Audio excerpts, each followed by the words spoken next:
After running away from my boyfriend's nemesis, I got flash married to his nemesis. I loved Keith for 10 years and followed him for 5 without a name.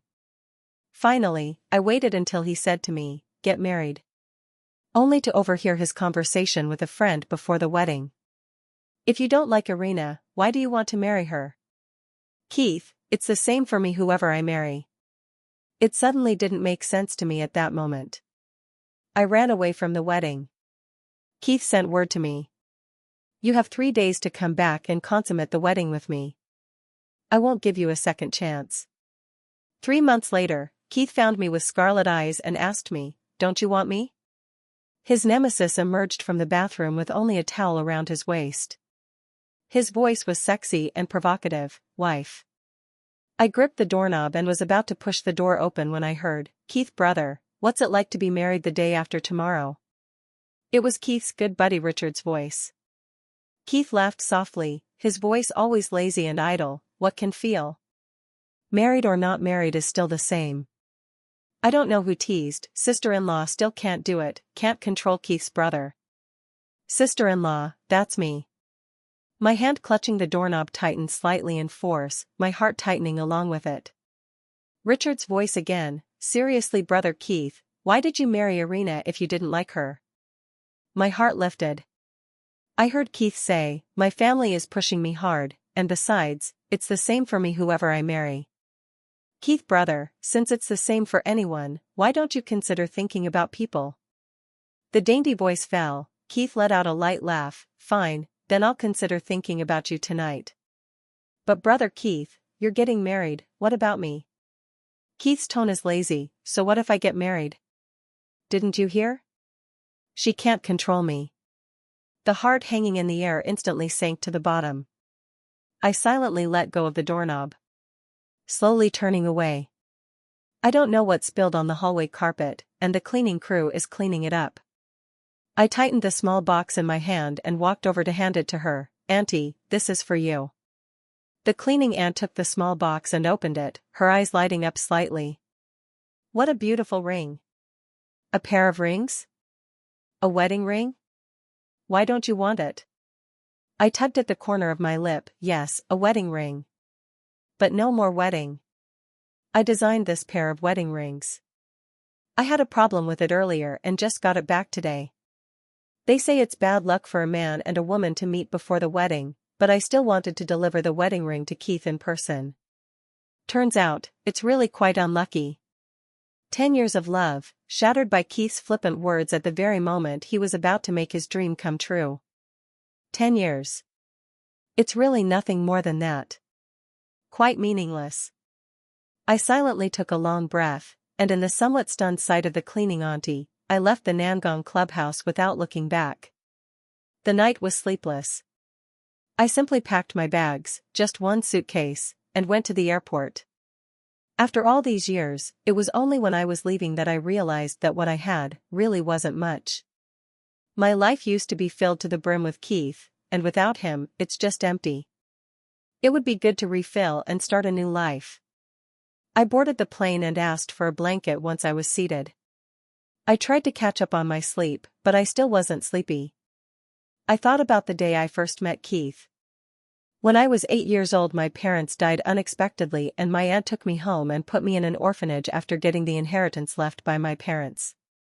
I grew up in an orphanage. After my best friend was adopted, I became lonely and didn't like to talk. Later, because of my good grades, I was admitted to the best high school in the city. Being somewhat of a loner and coming from an orphanage, I became the target of bullying. In my most difficult and helpless time, Keith stood up to protect me. I was 15 years old, in love with Keith, and I quietly followed in his footsteps, going to college with him, and always being there for him. They all teased me that I was Keith's little daughter-in-law, and he never explained or denied it. Over time, I even acquiesced that I was Keith's girlfriend. This happiness, which felt like a steal, was something I cherished. This happiness reached its peak when Keith told me to get married. A 10-year dream that finally came true. And yet it was also because of Keith that I fell hard at the happiest time. I don't really resent Keith. But I didn't tell Keith, I'm leaving, let's call off the wedding. I guess I have the nastiness factor in me too. I would like to get my revenge too. How would Keith react if he doesn't see me at the wedding? It was just after 9 a.m. on the second day of my arrival in Sea City when my cell phone was ringing off the hook. The cell phone rang again and it was still Richard calling. I picked up the phone and Richard's anxious voice immediately came from there. Sister-in-law, where are you? Don't tell me you forgot that today is your wedding with Keith's brother. He's already at the church, come over quickly, Keith's brother is a bit angry. I waited for him to finish before speaking slowly, you tell Keith for me that I'm not getting married. Richard on the other side of the phone obviously froze, half a minute before asking me uncertainly, you're not kidding, right? Sister-in-law, this joke cannot be opened. I looked out the window and laughed silently. I wasn't kidding. Richard seemed to be about to say something else and I only heard one syllable before hanging up. To be honest, I thought the first person to call me would be Keith. On the other side of the phone. Richard looked at the cell phone screen, the phone has hung up. His eyelids suddenly jumped up and he turned to look at Keith, who stood at the front of the room, his face sullen, with the feeling that the sky was falling. Keith could see that something was wrong with him too, and his brow furrowed slightly. Richard gulped, walked over quickly, and lowered his voice in his ear. Erina is not coming, she said. She is not getting married. In the next second, all the cold hairs on Richard's body stood up. The air pressure around Keith was low to the extreme, he tightened the lines of his face for a long time before he let out an icy voice, she said it herself? Richard swallowed again, but his throat was still dry as a bone. He nodded wordlessly. Keith's face was expressionless, his dark eyes calm. Only Richard, who was closest to him and knew him best, knew that the calmer Keith was, the more dangerous he was. Underneath all his calmness, there was already a dark tide. Keith's parents came over and asked him what was going on and where Erina was. Keith's thin lips opened and he spoke slowly, today's wedding is cancelled. Without giving the congregation time to react, he strides out of the church. Richard immediately follows. Getting into the car, he cautiously asks Keith, Keith brother, Erina has always been very understanding, could something have happened to her? What answered him was Keith's creepy silence. Richard suddenly thought of something, Keith brother, could it be that what you said the night before was heard by Erina? Keith finally turned his head sideways, giving him a little reaction to how she heard it. Richard rubbed the back of his neck. I made a wild guess. Why else would Erina suddenly run away from her marriage when she was fine before? The word runaway Richard hated to swallow the sound of. Keith fell into a moment of contemplation, as if pondering why Erina, who was devoted to him, had suddenly come to this. It wasn't something she could do by any stretch of the imagination. Could it be that she really heard what he said the other night? Just for that one sentence? Keith retrieved his thoughts and spoke in a chilling voice, you tell her to give her 3 days to come back and consummate the wedding with me. After a moment of silence, he added, I won't give her a second chance. Richard, sure this isn't a threat? He suddenly felt that there were worse things to come behind him and shivered. I got another call from Richard. He coughed lightly and asked me tentatively, sister-in-law, did you hear something? I'm just saying, don't you call me sister-in-law. Keith and I are broken up. Chanayu said anxiously, sister-in-law, brother Keith is really angry this time. But he still cares about you and is willing to give you a chance. He said. He could give you 3 days to get yourself together and go back to finish the wedding with him. But he won't give you a second chance. I think it's funny that Keith was considerate enough to give me 3 days to settle down.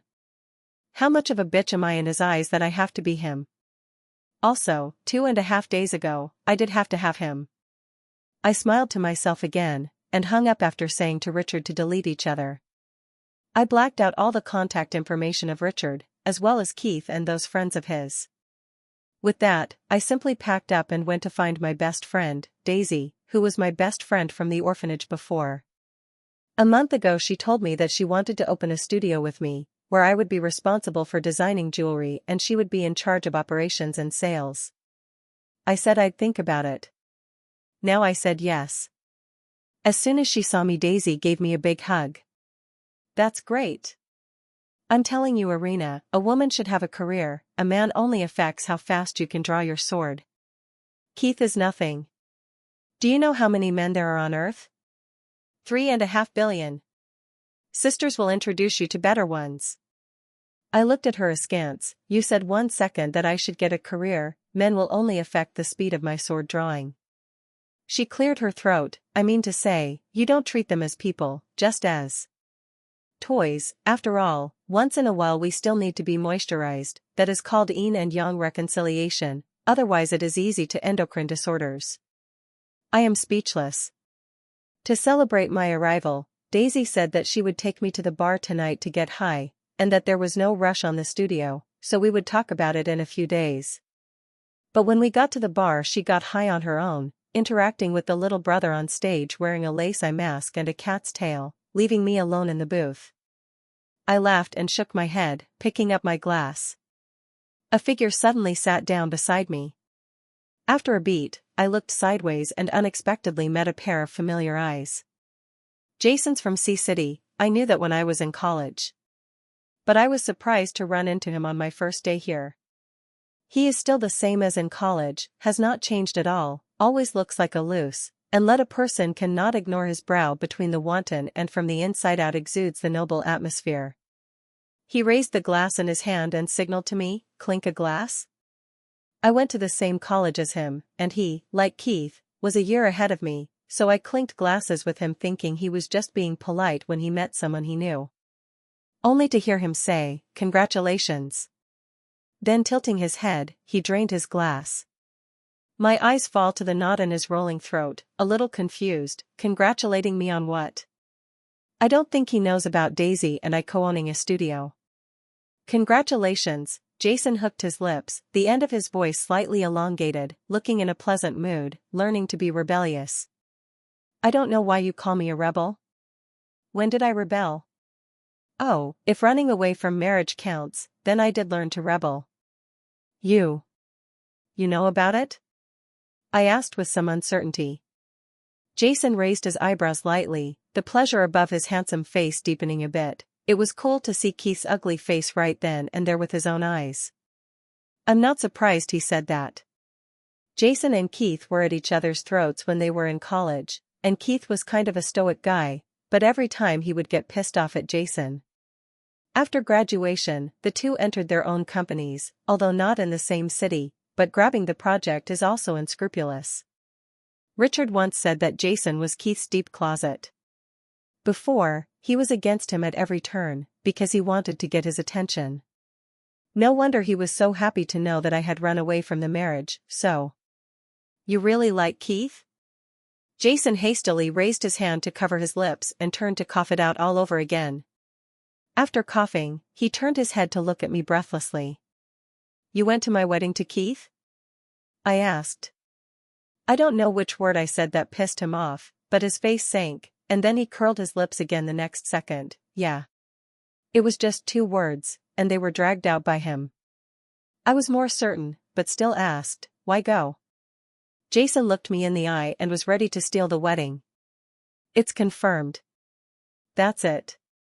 Well, you don't have to rob me now. I've run away from the wedding. You can go straight to him. He seems to be speechless a little too often. I passed the wine glass to my mouth, suddenly reacted to something, and put down the glass again. You are not going to rob me, right? Jason continues to be speechless. What else? What was I doing robbing that dumbass Keith? What's so stupid about him? I asked subconsciously, reacting to the fact that it had nothing to do with me. Instead, I found out the shocking news that Jason seems to like me. There was some surprise, some disbelief, and a little bit of small satisfaction. It turns out that someone silently likes me. I can guess what he was targeting Keith for when he was in college. And the talk of trying to steal the marriage? Again, I think he's going a little overboard. What's on your mind? Jason asked suddenly. I withdrew my eyes and muttered something about nerves over the blaring music. He couldn't hear it anyway. Jason suddenly leaned in and attached himself to my ear, his low voice laced with laughter. Cuss me out, huh? I cringed, instant goosebumps rising on my body. Other than Keith, I'd never been this close to another male before. No. No. Neurotic isn't exactly cussing, it's just trolling. I say that in my mind. Daisy came back happily with a lollipop in her mouth after interacting with the little brother on stage. When she saw Jason, her eyes lit up slightly and she sat over with a smile. Erina, I didn't even have to introduce you to me before you started to harmonize the yin and yang. Jason gave a slight pause and looked at me. Harmonize the yin and yang? Daisy does know how to embarrass me. I pushed her. Don't talk nonsense. Then introduce them to each other. Who knows that after knowing that Jason is from the same university, Daisy is even more of a social cow. It's fate. I can't tell you how many times better looking this Mr. Chow is than Keith. Erina, you're on. I can't wait to turn her into an Indian flying pancake and dump her out. Jason was laughing his shoulders off to the side, but it gave him a good laugh. Were those two in cahoots? But with all this hilarity, my mood wasn't so heavy. A few of Jason's friends followed afterward, and they opened their mouths to flirt as if they knew me. Am happy again. Jason glared at them, and the guys immediately shut up obediently. He leaned into my ear. I'll go first. My heart skipped a beat and I nodded, watching him and his friends leave with a slight sigh of relief. I don't know what I was so nervous about. Daisy was a little disappointed. Why did she leave? She raised her hand and waved it in front of my eyes. Hey. Seriously, Erina, I can see Jason likes you. What do you think? I turned up the volume slightly over the music. What could I think? Don't forget I've just fallen out of love. Daisy rolled her eyes. What kind of fallout is that? Keith never even acknowledged you. The heart pounded in my mouth. I tugged at my lips bitterly. Yeah, me and Keith, nothing. Daisy wrapped her arms around my neck. Don't feel bad, it's not worth it. You are such a good girl. He doesn't know how to cherish it as his blindness. It's not your fault. I really have been comforted. But really, there's nothing wrong with Keith. He just didn't like me. It was my wishful thinking to like him for those 10 years. Richard still doesn't feel right. Why did Erina run away from her marriage without warning for good reason? He found the surveillance video from that night while at the clubhouse, and sure enough, as he suspected, Erina had been there. She really heard it. So sister-in-law really heard it and gave away your wedding rings. Brother Keith, you said to give sister-in-law 3 days. What if she doesn't come back? Why don't you go and fetch your sister-in-law back? Keith's ghostly eyes stared at the video, the figure of Erina turning to leave, the determination of her when she gave away their wedding rings. The corner of her lips hooked up a contemptuous smile.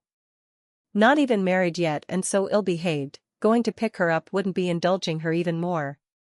Richard sighed a few times inaudibly. So what if after 3 days, his sister-in-law still doesn't come over? Keith's calm face instantly clouded over, layers of ice forming at the bottom of his ghostly eyes. Hands clenched slightly, Keith looked sideways at Richard, his low voice carried a bone-chilling chill. What did you say? Richard opened his mouth, but in the end, he didn't ask that question again. Keith smiled coldly. So what if she doesn't come back? Richard immediately said, No, it's my sister-in-law who wants you back. All of us can see how she feels about you. She is just having a little temper this time. She will definitely come back. A sudden surge of emotions that he could hardly control came over Keith, growing more and more violent, slamming hard against the walls of his heart. It was as if everything was spinning out of control. He didn't like the feeling. Rolling. He whispered. Richard gave a lurch and immediately left with the others. The box fell silent and Keith was left alone. That feeling of being out of control had turned into a tsunami, coming at him with overwhelming force. No longer able to suppress that emotion, he stood up and kicked over the coffee table in front of him. Richard was right. Erina loved him very much. Erina is not him. There seems to be a voice has been in this telling him. Keith then gradually calmed down. Yes, Erina had to have him. How could that little girl, who had been in love with him since he first helped her, leave him? He knew it from the beginning and knew her best. Keith resumed his seat. Erina, I'm giving you one more chance. He said this to himself in his mind. Outside, Richard sighed and shook his head as he heard the noise inside. Turning to the cleaning lady, he went to get the pair of wedding bands Erina had given her for a heavy price. It was the best he could do. It was almost 12 when Daisy and I got back to her house. Jason was the one who drove us both back. He never left, and Daisy and I went out the door of the bar when he called out to me. It's not safe for you two girls to go home this late. Daisy pulled me into Jason's car. Actually, I'm not that pretentious, I would have come up if she hadn't pulled me. Along the way there was only Daisy yakking away, she was a little too drunk to say anything drunk. Erina, I think it's a good thing you ran away from the wedding. Look, you left that Keith scumbag, and now you've got a peach on your hands. I'd like to sew her mouth shut. You stop talking. Am I wrong? Right about what? I blurted out helplessly. Jason's teasing voice drifted over, why isn't it right? When we got to the front of the neighborhood, Jason stopped the car and followed Daisy and I out. He walked over to me, those long legs looking wobbly as hell under the dim street lights. Nearly 5'9" blocked half the light as he stood in front of me. I thought back to when I used to scold him, and he did the same thing, standing in front of me with an aura. That was the first time he deliberately picked on Keith. I've already forgotten. At that time all I knew was that I liked Keith. He protected me in the first place, this time it should be my turn to protect him. I don't cuss, so I use loudness to add to my aura and get Jason to grow up and stop wandering around like a scumbag. He stood in front of me, big man, with his head down not saying a word. It was kind of awesome to think about me at that point. Thanks, Jason, I said, waving my hand at him. Erina, Jason suddenly called my name. I was about to raise my foot and then stood still. Jason looked at Daisy and the smartass immediately said, Oh Erina, I'll wait for you inside. Jason hooked his lips and said to me, You're quite a friend. I was inexplicably nervous again. Do you still have something to do? Jason slowly retracted the curve of his lips, his expression becoming grave little by little. The dim streetlight illuminated the seriousness in his eyes. I heard him say, Erina, I like you. So, can I chase you? In fact, I also expected what he would say to me, but I heard him face to face too. Confess to me in person. My heart still beat violently and wildly. This is the first time that someone has confessed to me so seriously and formally. To be honest, I was a bit touched. But, Jason, I don't like you. Although I don't like Keith anymore either. But I can't do that and like someone else right away. Jason wasn't disappointed, he nodded, I know. I looked up at him and saw a starry smile in his eyes. He said, So, I'm going to pursue you. Every time he spoke, the end of his voice was like a hook with a hook, picking at my heart. Makes me so overwhelmed. Okay. Jason smiled and went inside. I nodded. Good night. He whispered. It sounded like a murmur in my ear. I opened my mouth, half a dozen times before I made a sound, good night. Then turned and ran into the neighborhood. I didn't tell Daisy when I came here, I only told her after I had sorted out my emotions. And told her why I ran away too. My luggage has been moved from the hotel to her house. As soon as I entered the door, Daisy's high-octave voice rang out, Holy shit, Erina, did you put 10 pounds of blush on this face? I raised my hands to cup my cheeks. It's hot. Daisy's adoptive parents were very kind to her and gave her a large sum of money to start her business. They also said they were letting her practice so that we both wouldn't be too stressed. On the day of the opening, Jason came too. He sent a basket of flowers and handed Daisy a delicate box, a little too big, congratulations. Daisy took the box, Erina, you entertain Mr. Chow, I'll go and get busy first. Thinking about Jason's confession to me, I'll be a little embarrassed this time. Why don't you go sit over there and get something to drink? Water. I poured Jason a glass of water. He took it, said thank you, took a sip and then put the glass down and handed me the powder blue box he had been holding in his hand. I said thanks in return and took it, pausing for a moment or unwrapping it in front of him. While Eversharp's automatic pencils were instantly recognizable to me. It is said that this one pen costs $30,000. Originally thought it was just an opening gift, this will suddenly become a hot potato. This is too expensive. I can't take it. Jason's eyes overflowed with laughter, and he also wanted to ask the future master Sue to design a piece of jewelry for me, so if you don't accept it, how can I say it out loud? You've already said it, okay? What do you want? Jason slowly leaned over and slightly closed the distance between the two of us. What are you trying to design for me? I'd say he's really good at seducing people. I decided to design a watch for Jason. Every day after I was busy with the studio, I would squeeze in a little time for this watch. Inspiration was bursting at the seams and it was a smooth finish. I delivered the manuscript to the factory and on my way back, my cell phone rang. It was an unfamiliar number calling from Kyoto. I guessed who was calling. After a moment of silence, I still picked up the phone. There was a short silence, followed by Keith's low voice, "Erina, have you had enough?" I clutched my cell phone. It's been almost a month since I came to Sea City. During this time I've occasionally thought of Keith and remembered when I was in school. But it's been quiet. I thought I was really letting go of Keith. But in this moment, I suddenly became angry and resentful. I took a deep breath and tried to sound as normal as possible. I didn't make a scene. There was another silence. Keith's voice iced for a minute. "Erina, this is your last chance. I know where you are, and if I don't see you by tonight, we're done for good." He's threatening me. At this hour, he's still threatening me. On what grounds? Just because I've loved him for 10 years, he can turn around and threaten me with my love for him, can't he? What makes him think I can't have him? What makes him think I can't have him? I hung up the phone in a near anxiety, my mind a mess. Suddenly someone came to mind. Jason. Revenge had never been as deep as it was at this moment, and I didn't even know who I was getting back at. Revenge on Keith? That's ridiculous. Or revenge on myself? Jason's phone has dialed over. "Erina," he seemed a little surprised. "How come he took the initiative to give me? Today, do you have time?" I interrupted him. "Jason, I'm looking for you for something." "Yes." Jason's voice heaved a minute. "Where are you? I'll pick you up." He heard something. I took a deep breath and said, "Wait for me at your house." The car pulled up in front of Jason's neighborhood. I scanned the code to pay, and as soon as I got out of the car I saw Jason's tall figure.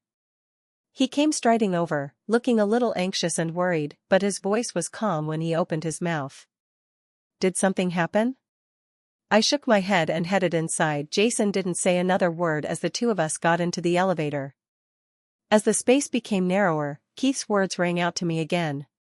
The vengeance that had just almost dissipated welled up again from the bottom of my heart. I turned my head to look at Jason beside me. All at once I met his eyes. My heart beat faster and I heard myself say to Jason, "Let's be together." I don't know who kissed who first, but by the time I came back to my senses, I was already under Jason. It hurts. My voice is a little shaky. In addition to pain, more is nervous. Jason's forehead seeped out layers of sweat, into sweat drops fell on my face. His voice is tight and hoarse. "Erina, relax." The initial pain faded and was replaced by a pleasure I had never felt before. I felt as if I had been transformed into a flat boat, floating on the undulating sea. One moment up, one moment down. Eventually it turned blindingly white before my eyes. It was so exhausting that I don't know when I fell asleep. It was dark outside when I opened my eyes again. I moved slightly and found myself in a wide, firm embrace. Suddenly I realized what had happened. The consequence of impulse is that I don't know how to face everything, so I fled. Or rather, fled again. Daisy was still awake. She was really relieved to see me back. "Erina, where have you been? You didn't answer the phone. I'm going to call the police if you don't come back."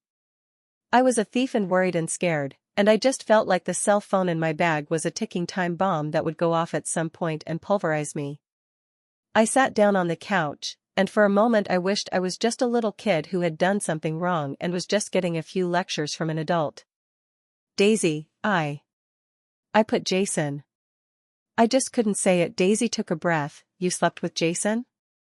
I closed my eyes in chagrin. It's that psycho Keith. He called me out of the blue for a good reason and said something about a last chance, pissing me off. So I just... Daisy recovered from her surprise and became calm instead. I thought something was wrong. It's just a sleepover, isn't it? We're all adults. Jason must have volunteered too. Otherwise, he's so tall and big. Do you think you can be stronger than him? In front of Daisy, I've really found the feeling of a child who does something wrong and gets a lecture and then it's fine. I don't know. Leave her, who still treats me like a child. Daisy gently patted my shoulder. Sleep, sleep, sleep. Heavenly things tomorrow. Besides, it's not heavenly things. I nodded and went to my room. But couldn't sleep at all. Jason could say it wasn't a big deal, but I couldn't. I'd be an asshole if I said it. Watching the world outside light up with the first rays of the morning sun, I sat up, took a long breath, and reached for my cell phone. There was no call from Jason. But I was not relieved. I decided to go to him today, apologize, and then leave him to it. Ah! Daisy's scream suddenly rang out. I was so excited that I got out of bed and rushed out. I heard Daisy say, "I'm scared to death." When I opened the door, I saw a huge thing. "Why don't you knock?" I lurched to my feet and locked eyes with Jason, who was standing outside the door. There was clearly no condemnation in the bottom of his eyes, and I hated the idea of burning myself on a cross. Daisy coughed lightly. I'll go out and get breakfast while you two talk." She crossed over to Jason to go out and turned to scowl at me. I didn't understand what she meant either, and went over to let Jason in, closing the door. "I'm sorry." I opened my mouth first. Apologized from the bottom of my heart. Jason's voice is cool, no emotion to be heard. "I'm sorry?" I stood up straight and said seriously, "You can do whatever you want, really Jason, I'm sorry, I admit it and I'm willing to be punished." He just looked at me and didn't say anything. It made me feel even more like I deserved to die. I did impulse yesterday. I was angry at that time. I don't know how I thought of you. Of course, none of this should be an excuse for me to do that, Jason. I really am sorry. You can do whatever you want, hit me and scold me. Jason sighed softly. I shut up immediately and his somewhat despondent and sad voice dropped. "After all this, you just don't want to be responsible for me." I snapped my head up. "In charge?" Jason Young looked at me with the eyes of a scum girl, and laughed back in anger. "Erina, I am yours, shouldn't you be responsible for me?" "I'm in charge. Of course I'm responsible. Otherwise I wouldn't even have any humanity left." "But..." "Jason, what do you mean when you say you're in charge?" Jason looked me in the eyes and opened his lips and said, "Marriage." Coming out of the civil office, I looked at the red book in my hand, still in a trance. I, married? With Jason? It just felt like the world was too metaphysical. The red book in his hand suddenly disappeared. Jason put the two red books together and put them away. "It's better for me to keep it." I bristled. He really thinks I'm a scum girl. "I've promised to be responsible for you, why don't you trust me?" Jason looked at me silently for a moment and smiled. Upon closer inspection, there was a minuscule amount of bitterness hidden in that smile. "It's not that I don't believe you, I'm scared." He sighed and suddenly apologized to me. "I'm sorry, Erina, I seem to have turned into an asshole." I suspected that he was connoting me. "What's wrong with you?" "I volunteered yesterday, but I used this incident to make you marry me. I am indeed an asshole." He blamed himself. "Erina, if you don't want to, we can." "Don't you say that, I do, and I really volunteered." The more he blames himself, the more I blame myself. The two of us are in a weird place together. Obviously I provoked him first. I took his hand and told him seriously, "Jason, I don't like Keith anymore and I'm completely over him. But I don't feel that way about you, yet." But I promise you, I will try to catch up with you, wait for me. Jason bites his lower lip and reaches out to hug me. For a fleeting moment, I seemed to see the corners of his suppressed mouth lift high. He'd been pathetic a moment ago, and the way he blamed himself made me feel guilty. Wait a minute. I pushed him out of the way and sure enough I saw the corners of his mouth that were harder to suppress than AK's. Jason. I raised my hand and slapped it on his arm. You lied to me. Jason turned into a self-condemning look again. I didn't lie to you, everything I just said was true. I silently rolled my eyes. Green tea. Jason bent over and leaned in. That's only if you give me the temperature. I didn't want to pay attention to him, but Jason was in an excellent mood and suddenly gave me a heavy kiss on the lips. Pulling my hand to the car. Daisy had been silent for several minutes after she found out Jason and I had checked in. I went over and hugged her. What's wrong with you? Say something. Daisy pushed me away and held my hand again, saying very seriously, it's okay for you to get married secretly, but promise me, don't get rich secretly, okay? That's not true. She responded, you seem to be rich now, Jason is so rich. She's really gotten out of shape over the years. Hurry up and get to work and get rich together. I shrugged off her hand and returned to my office, plunging into my creative endeavors.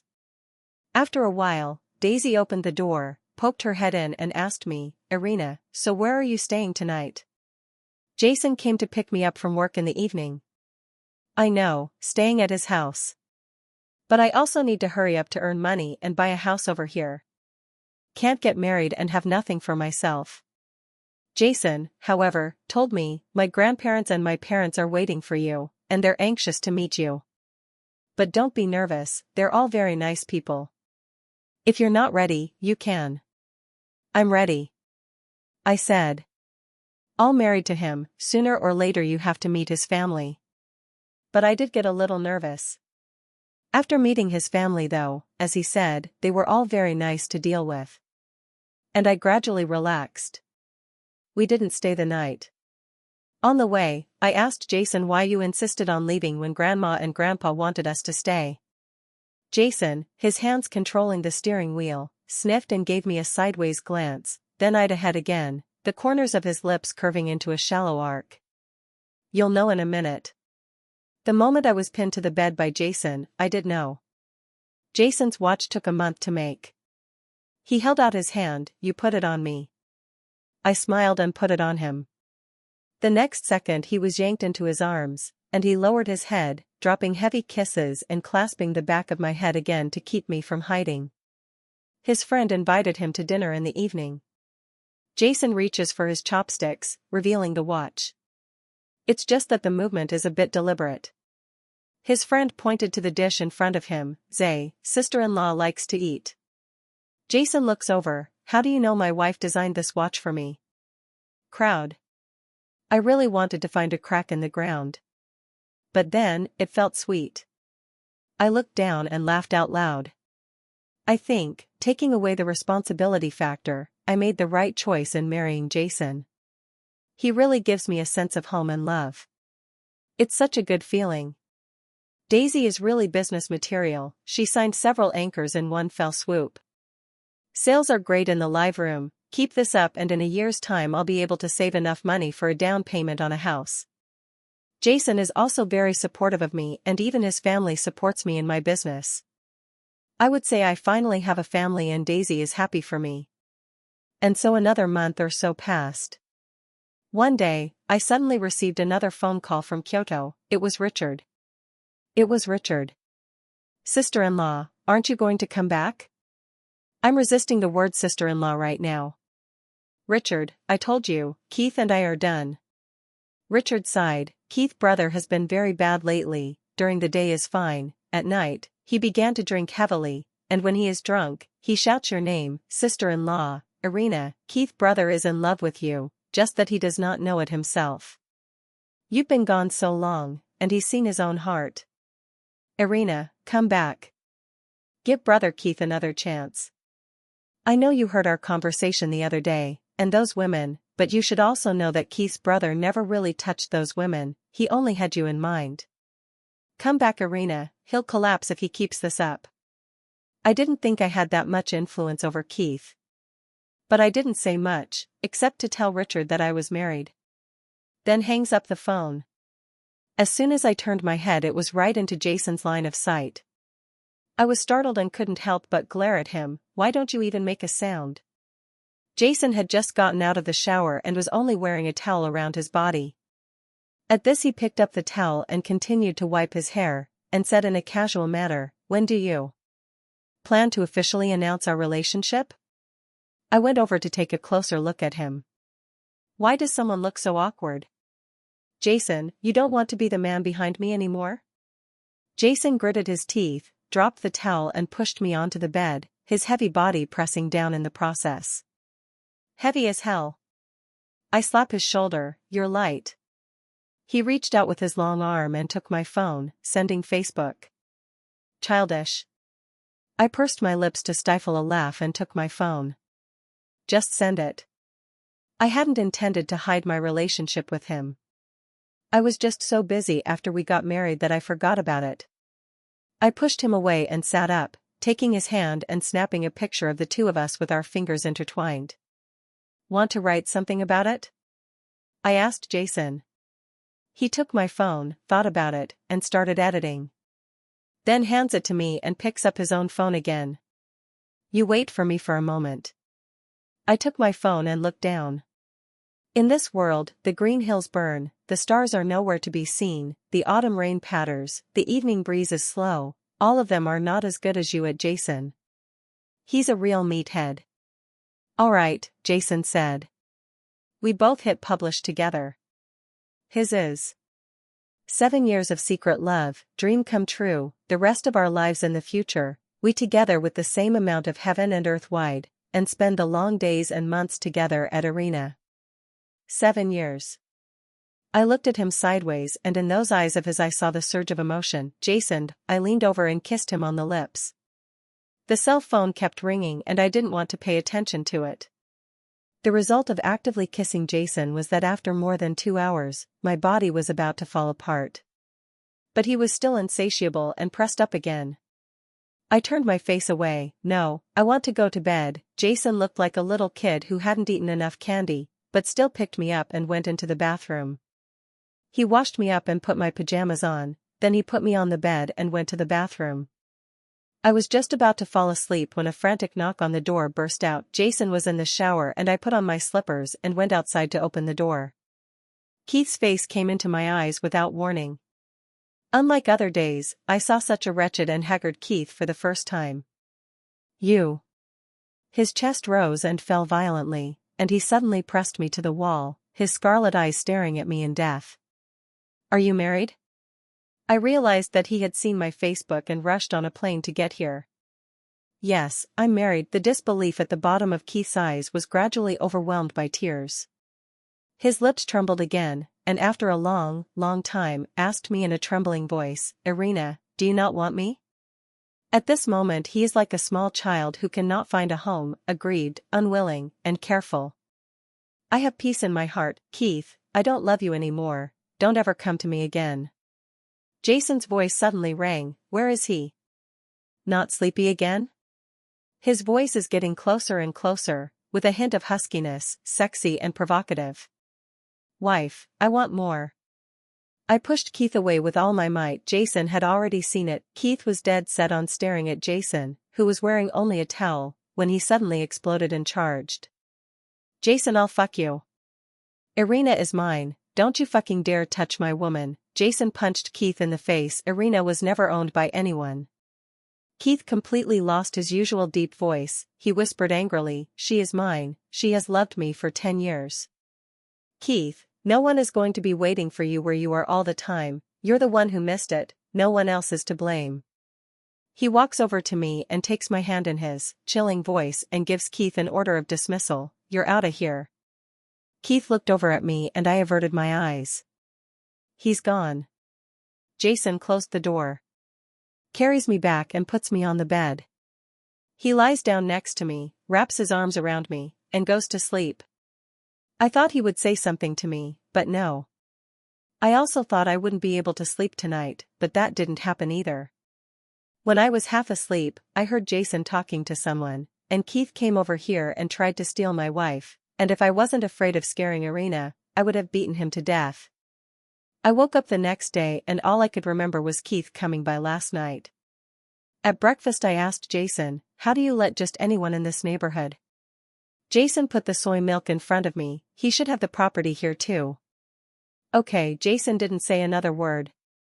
It's just that he'll look at me 1 minute and then the next, and he'll quickly look away when I look at him. I was so angry and funny. "I told you I don't like him anymore," Jason grunted arrogantly. "I don't know who you like." Here we go again. Like you, okay? Jason. Like is like, okay, what does that mean? I didn't force you. After we got married, this irrational and brainless problem of his got worse and worse. After dinner we both went out together. He went back to the office and I went to the studio. Just as I entered the door, I heard, "Erina." It was Keith. I took a deep breath and turned around. He'd changed his clothes, shaved, and looked much more refreshed than yesterday. He came over to me, those eyes were red and swollen, and his face was bruised, and he looked pretty pathetic. "Erina, I am here to apologize to you. Will you go back with me?" As soon as he opened his mouth, tears rustled down his cheeks. "I don't believe you can't feel it, Erina. I love you." I was just so full of myself, so convinced that you had to be me, that I drifted away. But Erina, the opposite is true, it's me who can't stay away from you. He grabbed my arm tightly, as if he was afraid I would disappear. "Will you divorce Jason and come back to me? Please, Erina." I raised my hand and tried to push him away. He suddenly got excited. "Don't. Erina, you don't want me. I admit that I am a bastard, but these 3 months, I really suffer. I have been waiting for you to go back to me, but now I come to you." He suddenly let go of me and took the small box out of his pocket. "The ring, our wedding ring, I got it back, Erina, I got it back, and you're coming back to me, aren't you?" He said so many things at once, desperate to let me know that he loved me. Something I once dreamed of, but now I don't want. "Keith, I don't love you anymore." Keith's body froze for a split second as if he had been hit by a sword. Large teardrops left traces of sadness on his cheeks. He opened his mouth and made a pained sound with difficulty. "You are in love with Jason?" "I have nothing to do with what's going on with him, Keith. Just go away and don't come back to me. I don't want Jason to see the misunderstanding and I don't want him to be upset." Keith's eyes turned gray for a moment, like someone who had been sentenced to death. I stopped looking at him and turned to go into the studio. Daisy then came over, hopefully looked outside, and said with no good sense of humor, "What did you think of earlier?" "I should have." I smiled faintly. "Work." A year later, Daisy and I were kind of completely done with the studio. I got my cut and paid the first down payment on the house. Jason was happier than I was. He hugged me from behind. "Wife, am I allowed to have a soft meal?" I broke away from him. "Be serious. What's wrong with me?" He rested his chin on my shoulder. "I'm going to be the first of those brothers of mine to get a soft meal. My wife is willing to support you, envy them to death." "Good." I turned around and cupped his cheeks. "So I'll keep trying to get you out there showing off to your friends soon." Jason suddenly got serious. "And don't get too tired. I'll be heartbroken." "Meaty. But I'm used to it. Come on, I'm going back to the studio." Jason held my hand. On the way, he got a phone call, and after hanging up, he let out a low curse. It was the first time I heard him say the word. "What's going on? What happened?" Jason clutched the steering wheel tightly, held it for a while, couldn't hold it in. "Keith is sick, right? He wants to open a branch over here. I think he is clearly." He didn't finish the latter words. But I also know what he's going to say. "Let's just pretend he's air, okay?" Jason gave me a sideways glance, the corners of his lips rising slightly. "Honey, are you coaxing me?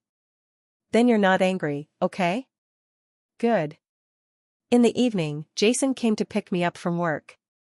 Before I got in the car, I saw the familiar car parked not far away. Jason saw it too. It's Keith. He's often parked right next to the studio this time over the course of the year. I found it annoying at first, but now I do it and treat him like air. Jason couldn't do it. Get in the car face again, not very good. I held his hand. I can take a vacation after a while, Jason, let's have a wedding. Jason glowed, you're serious? Of course I am. I didn't have a wedding before because I just didn't have the time. Since I'm responsible for him, what others have, he must have too. Okay? Jason coughed lightly and looked over sideways. On the car window, I see the corner of his mouth crack.